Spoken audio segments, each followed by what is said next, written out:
Good evening, and welcome back to the Sleepy Archive. Tonight, there is nothing you need to do. You don't need to remember the names. You don't need to hold on to every detail. This is history told slowly, the kind you're allowed to fall asleep to. So settle in. Let the weight of the day leave your shoulders. Let your breathing slow down. Tonight, we're going back about 1900 years to the greatest city the world had yet seen, the city of Rome, in the calm, sunlit middle of the empire, around the year 120. We're going to spend one whole day there, from the dark before dawn to the noise of the night. The title promises you wouldn't survive it. And in your own soft, modern way, that's probably true. But don't worry. Nothing dramatic is going to happen tonight. Rome will not fall on us. No emperors, no battles, no fire. Just one ordinary day, loud and crowded and astonishing, seen from a safe distance of 19 centuries. And you, lying where you are, quiet and still, get to wander through all of it without smelling a single street. Whenever you're ready, close your eyes. Let's begin. Imagine a building 6 stories tall, made of brick and timber, leaning slightly over a narrow street, one of thousands just like it. The Romans called it an insula, an island, a whole apartment block packed with families from the ground floor to the roof. And near the very top, in a small rented room, a man named Lucius is already awake. It is long before dawn. The room is black and warm and close. Lucius is a craftsman, a worker in leather, in his early 30s. And like most of Rome, his day begins in the dark. There is no reason to lie in bed. There is no soft mattress to keep him there. Only a low wooden frame, a straw-stuffed pallet, and a single woolen blanket. Beside him, his wife, Tullia, is already stirring. She has slept in her tunic, as he has, because the room is small and clothes are few, and mornings are no time for ceremony. From the street far below comes the first sound of the day, the scrape of shutters, a donkey's complaint, a water seller calling. The city has perhaps 1 million people in it. That is a number no city in Europe will reach again for over 1,000 years. And every one of those million is, like Lucius, beginning to move in the same grey hour before the sun. He swings his legs off the pallet onto a cold tiled floor and feels in the dark for the clay lamp by the bed. Let's look at the room while Lucius lights his lamp. A pinch of fire takes to the wick. A little flame leans up, and the walls come dimly into being. It is one room, perhaps 4 paces by 4, plastered walls, a tiled floor, one small window with wooden shutters and no glass, a table, 2 stools, a chest for clothes, a shelf of clay pots. This is a decent home by Rome's standards. Lucius is not poor. He is simply ordinary, and ordinary, in Rome, lives upstairs. For here is the first strange truth of the insula. The higher you climbed, the cheaper and the more dangerous the rooms became. The rich lived low, in cool, spacious apartments near the street. The crowded poor were stacked above them, floor over floor, up where the stairs grew steeper and the timbers grew thinner. There is no running water up here. No water at all. Every drop must be carried up from the public fountain in the street, 6 flights, by hand in a clay jug. There is no kitchen, no hearth. Open fire so high in a timber building was a risk no landlord allowed, and no tenant survived for long. And there is no privy up here either. We will not dwell on the arrangements, except to say there was a pot in the corner, and the long climb down to the street was not always made. The upper floors of Rome were precarious places. They burned. They sometimes simply fell. But for now, in the lamplight, Lucius's small room is calm and ordinary and home. Breakfast in Rome is barely a meal at all. There is no warm kitchen, no sizzling pan, no pot of porridge on a fire. Lucius breaks yesterday's bread, a round, flat loaf of coarse wheat bought from the baker on the corner, because almost no one in the insula bakes their own. He dips it in a little olive oil, perhaps a smear of cheese, and that is the morning meal. The Romans ate lightly until evening. He drinks water cut with a splash of cheap wine, more from habit than from thirst. The water from the public fountains was clean enough, but a little wine in the cup was the careful Roman way. Tullia eats beside him, standing, already half into the day's tasks. She will spend the morning carrying water, buying food in the market, and working wool, as Roman women of every rank were expected to, the spindle turning in her fingers in any spare moment. There is little conversation. There rarely is, this early.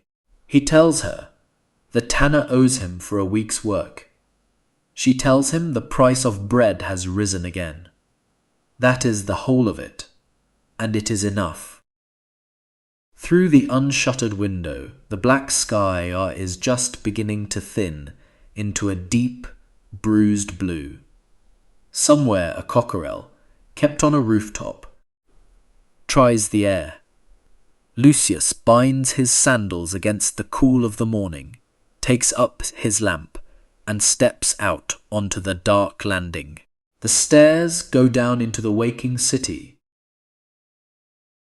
6 flights down, and the street takes him the way a river takes a leaf. The streets of Rome are narrow, most of them barely wide enough for 2 loaded donkeys to pass.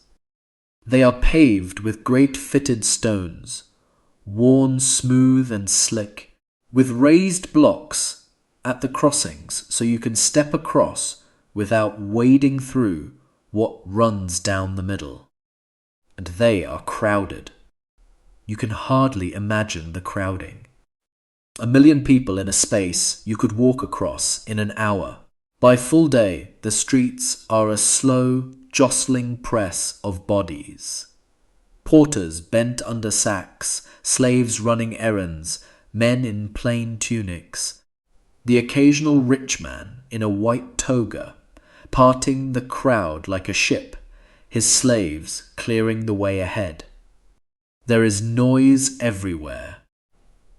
A schoolmaster reciting lessons through an open door, a coppersmith hammering, a money changer rattling coins on a stone counter, hawkers crying hot sausage, fresh figs, cold water, cheap trinkets. The Romans complained about the noise without end. One poet swore you could not sleep anywhere in the city for any price, that sleep itself cost more in Rome than a house in a quiet country town. And the smell. We promise not to make you smell the streets, so let us only say, 1 million people, in the summer heat, with no drains as we would know them, and leave it there. Lucius knows it all the way you know your own street. He does not smell it anymore. He simply walks, shoulder to shoulder, into the heart of the morning.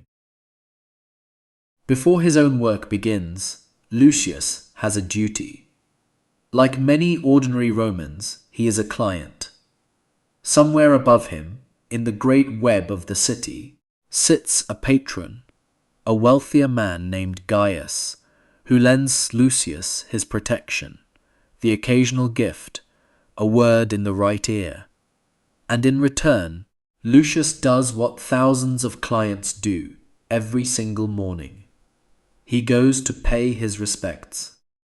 This was the salutatio, the morning greeting, and it was the engine of Roman society.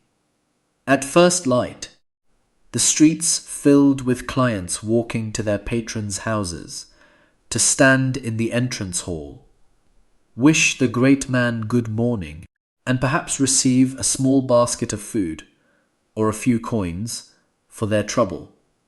Lucius arrives at the wide door of a fine ground-floor house, so unlike his own rooms in the sky. Inside, the hall is cool and high, its floor a picture made of 1,000 tiny coloured stones. The walls painted with gardens that do not exist. Gaius receives his clients, heavy-eyed, wrapped in a white woolen toga, a gold ring on his finger, greeting each by name, or pretending to. It is a small, slightly hollow ceremony, and everyone knows it. But it is also how a city of 1,000,000 strangers held itself together, each man tied to the man above him, all the way up to the emperor himself, who was, in the end, only the patron of everyone.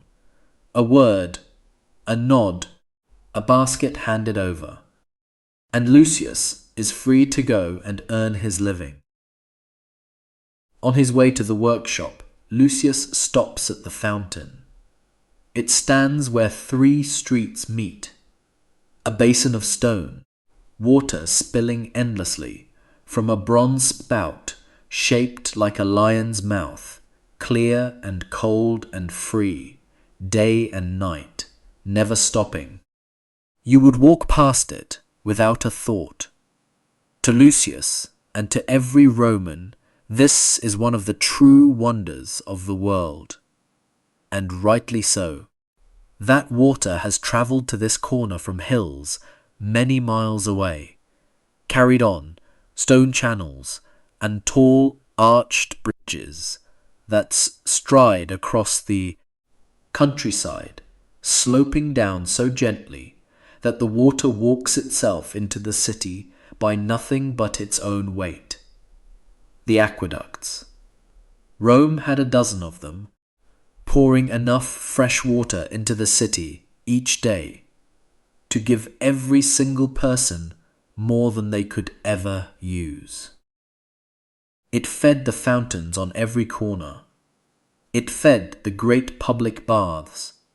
It flushed, in its endless overflow, the drains beneath the streets.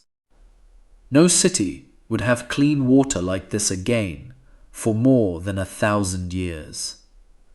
When Rome fell and the aqueducts broke, people would creep back to muddy rivers and forget that water had ever simply arrived, for free, at the end of the street. A woman fills her jug ahead of him. A child drinks from hands. Lucius splashes his face, takes a mouthful, and moves on, through a marvel so complete that nobody in this city even sees it. By the 6th hour, what we would call noon, the working morning ends. The Romans split their day by the sun, not the clock. 12 hours of daylight, 12 of dark. The hours stretching long in summer and shrinking in winter, so that no 2 hours were ever quite the same length. Nobody owned a clock as we would know one. The sundial in the square, the water clock in the courthouse, the slant of the light, that was time enough. And at midday, the city pauses to eat. This is the prandium, the midday meal, taken quickly and standing, or perched at one of the little food shops that line every street, the thermopolium, with its counter of stone and its sunken clay jars of food kept warm. Lucius buys a bowl of bean stew, some bread, a few olives, a cup of watered wine, and eats it on his feet among other working men that talk all of prices and the games and who has fallen out with whom. Most homes in the insula have no kitchen, remember. So Rome ate out on the street the way a modern city does. Hot food handed across a counter to people with no stove of their own. The sun stands high and white over the rooftops. The hammering slows. Shutters come halfway down. In the heat of the early afternoon, even Rome takes a breath. And this is the hour when the whole city begins to think of the one thing it loves above all others. While the city drifts toward its afternoon, let's speak honestly, the way we always do, about why you wouldn't last a day here. It would not be the food, though it would be strange. It would not be the language, though you would be lost in it. It would be the sheer pressure of the place. 1 million people pressed into a small walled city with nowhere for any of it to go. It would be the noise that never, ever stopped, the day a solid wall of voices and hammers and wheels, and the night, as you'll hear, somehow louder still. It would be the crowding, no quiet, no privacy, no corner that was only yours. It would be the dangers overhead, the cheap upper floors that caught fire or cracked or came down in the night, with people asleep inside. And it would be the smaller, grinding things, the heat with no escape, the flies, the constant low fear of fire, the way a city this size, with no police as we know them once the sun went down, simply belonged to whoever was bold enough to walk it. But notice too what Lucius does not carry. No clock telling him he is late, no flood of news from across the world, no bills arriving, no machines demanding his attention. His worries reach as far as the rent, the price of bread, and whether the tanner will pay, and stop. A loud world is a hard world, but it is also, in its own crowded way, a deeply human one. And so we leave the morning behind. The greeting paid, the water drawn, the midday bread eaten on the feet. But the Roman day is far from over, and its best hours are still to come, the long, warm afternoon at the baths, the slow evening meal, and the strange, rattling, torchlit life of the city after dark. Let's drift on into the afternoon, into the one place every Roman, rich or poor, went to feel like a king. No need to follow every word. Just keep listening. In the early afternoon, with the day's work done, Rome goes to bathe. This is not washing as you think of it. This is the great daily pleasure of Roman life, open to nearly everyone for the smallest of coins. The public baths, the thermae, vast halls of marble and water and steam, where a craftsman like Lucius could spend his afternoon like an emperor. He pays his small copper coin at the door and steps inside, and the noise of the street falls away into a different kind of noise. The echo of voices under high vaulted ceilings, the slap of water, the cries of the men selling cakes and sausages, the laughter, the splashing, all of it ringing off the marble. He undresses in the changing room, hands his clothes to an attendant, and walks barefoot across stone floors. Floors warmed from beneath by hot air, drawn through hollow spaces in the brick, a whole hidden furnace, breathing heat up through the building. To enter the baths is to step out of poverty for an hour. The same marble, the same warm water, the same painted ceilings served the rich man and the leather worker alike. For the price of the smallest coin in his purse, Lucius walks into a palace, and for as long as he stays, it belongs as much to him as to anyone in Rome. The baths lead you gently from warm to hot to cold, room by room. First the tepidarium, the warm room, where the body loosens and the chill of the marble leaves your feet.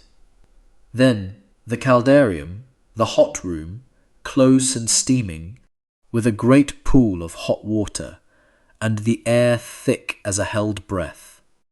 Men sit and sweat and talk, scraping the day's dust and oil from their skin, for the Romans had no soap as we know it. They rubbed themselves with oil, then scraped it away, dirt and oil and all, with a small curved blade called a strigil. Then, at the end, the frigidarium, the cold room, and a plunge into cold water that wakes the whole body like a slap of the sea. But the baths were never really about getting clean. They were where Rome went to be together. Men did business there, and gossiped, and argued, and showed off. They exercised in the courtyard, threw a ball, lifted weights, had their hair plucked by attendants whose cries, one Roman wrote bitterly, carried right up into the apartment where he was trying to think. For that poor writer lived above a bathhouse, and left us a letter grumbling about every single sound that rose through his floor.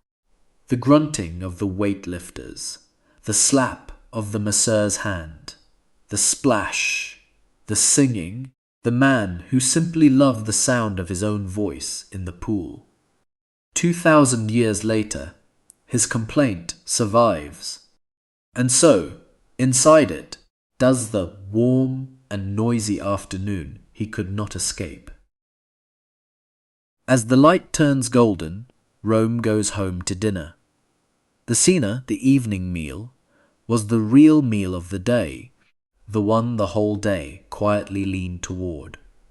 For Lucius it is a simple thing. Back up the long stairs to the little room, where Tullia has brought home from the market what the day's coins allowed.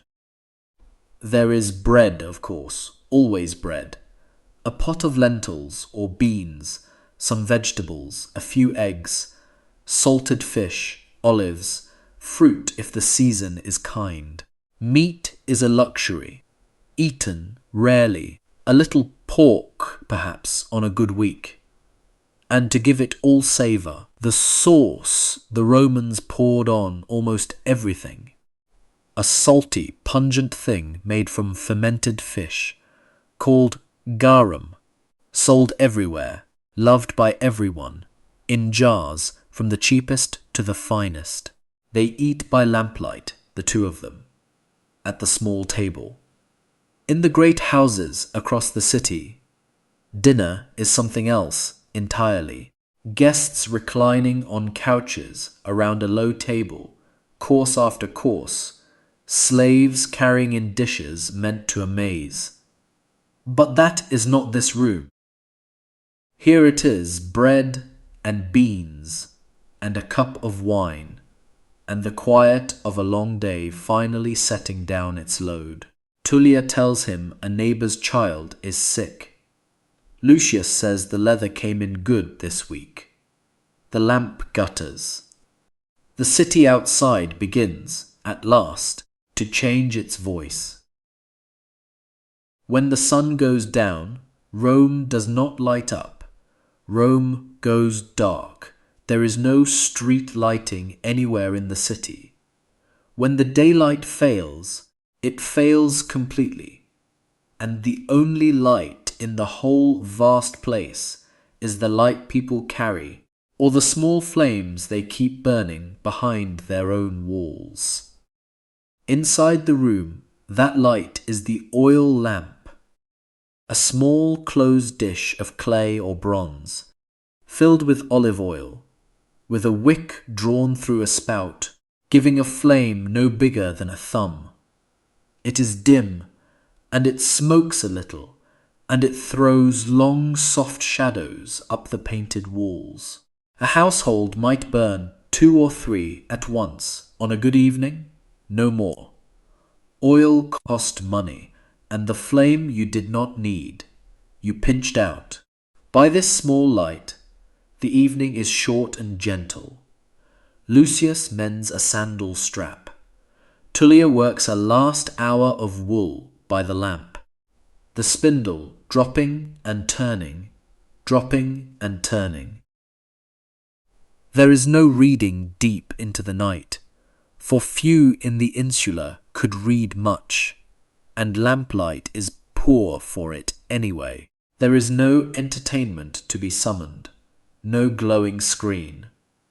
There is only the small, bright island of the lamp, the dark room around it, and the dark city beyond that, and the slow, sensible pull of sleep, arriving early, the way it always does for people whose light runs out with the day. But here is the strange thing about Rome at night. While the apartments go quiet and dark, the streets do not. They come alive, with a life that is loud and rolling and a little dangerous. For there is a law in Rome, an old and famous one. By day, the streets are so crammed with people that wheeled carts are forbidden. No wagons, no delivery carts may roll through the city in daylight hours. And so all of it, every sack of grain, every block of marble, every barrel and bale that 1,000,000 people need, must move at night. The moment darkness falls, the carts come out. Ox carts and mule wagons, iron-rimmed wheels grinding over stone, drovers shouting, animals braying, the whole night filled with the rumble and crash of a city being fed and built in the dark. The poets who lived through it were merciless about it. One swore that the noise of the carts at night, the cursing of the drivers, the bellow of stalled herds, would rob the soundest sleeper of his rest, that in Rome only the very rich, set back in deep quiet houses, ever truly slept, and that this, not disease, not poverty, was what wore men down in the city. Lucius, high in his little room, has heard it every night of his life. To him it is not noise. It is simply the sound the dark makes.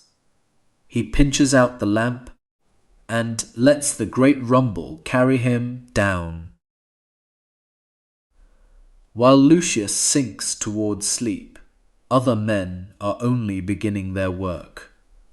Out in the dark streets, among the rolling carts walk the vigiles, the watchmen of Rome, 7,000 of them across the city. Part night police, part firefighters patrolling the black streets until dawn. A man named Crispus is among them tonight, walking his patch of narrow streets with a few companions, a pitch torch in one hand, a bronze bucket close by, his eyes not on the people, but on the rooftops, the windows, the chimneys, because the thing he is hunting almost never shows itself, until, all at once, it shows itself completely. Fire. Fire was the nightmare of Rome, as it was of every old city, but worse here, far worse, because of those tall timber upper floors, packed close, leaning together over the narrow streets so that a single overturned lamp in a single high room could, by morning, take a whole district with it.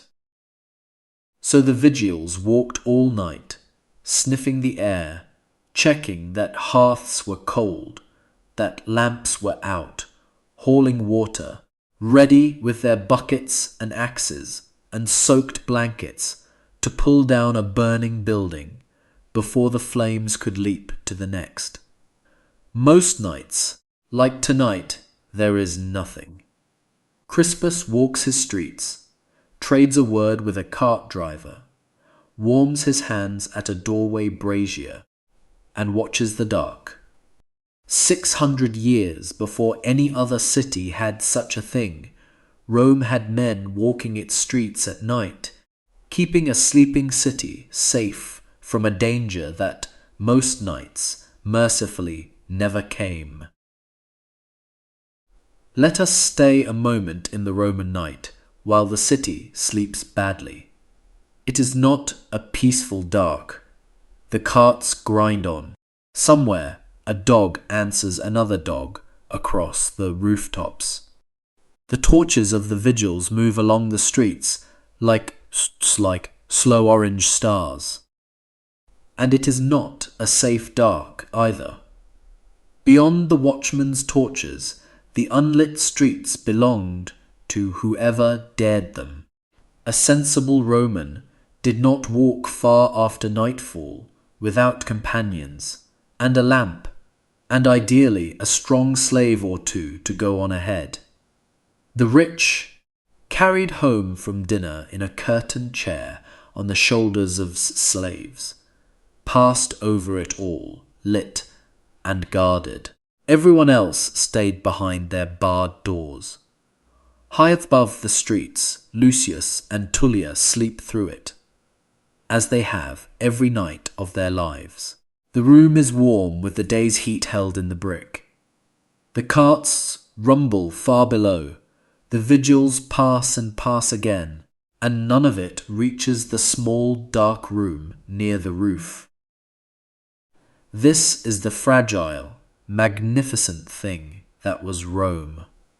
1 million people, fed by water from distant hills, washed in marble halls, fed from street corner counters, watched over in the dark by men with buckets, all of it balanced, somehow, in a city that should not have worked at all, and did, for hundreds of years. It would frighten you. This night, it would not let you sleep. But to Lucius, it is only an ordinary night, and tomorrow is much the same. One day then, one man, one room, one city. Now multiply it. 1 million people, every single day, for centuries, waking in the dark, dipping bread in oil, pouring into the loud streets. The morning greeting in 1,000 cool front halls. The fountains running on every corner without stopping. The baths filling every afternoon. The lamps lit at dusk. The carts rolling all night. the watchmen walking with their torches. Nobody thought any of it remarkable. It was simply Rome, as ordinary to them as your own city feels to you this very minute. And then, in time, it ended. The water stopped running when the aqueducts broke. The baths went cold. The great insulae crumbled or burned and were not rebuilt. The million people scattered until grass grew in the forum and sheep grazed where the crowds had pressed. For 1,000 years, no city in Europe would be so large, so loud, so clean, so astonishing again. We remember Rome for its emperors and its wars, its marble and its legions and its falling. But the truest Rome was this, the ordinary day, the water at the corner, the bread on the counter, the warm hour at the baths, the small lamp pinched out at dusk, and a tired man, high in a brick tower, falling asleep to the sound of carts he no longer even heard. That is the Rome that was really lived in. And tonight, for a little while, you have lived in it too. And so the day ends as it did for centuries. The lamps are out. The city rumbles on in the dark. And perhaps, by now, so are you. If you're still awake, that's perfectly fine. There's nowhere you need to be. Nothing you need to do. The water is still running at the corner. The watchmen are walking the streets. The great city is breathing in the dark, and it asks nothing of you at all. The archive will be here tomorrow night, as always. Sleep well.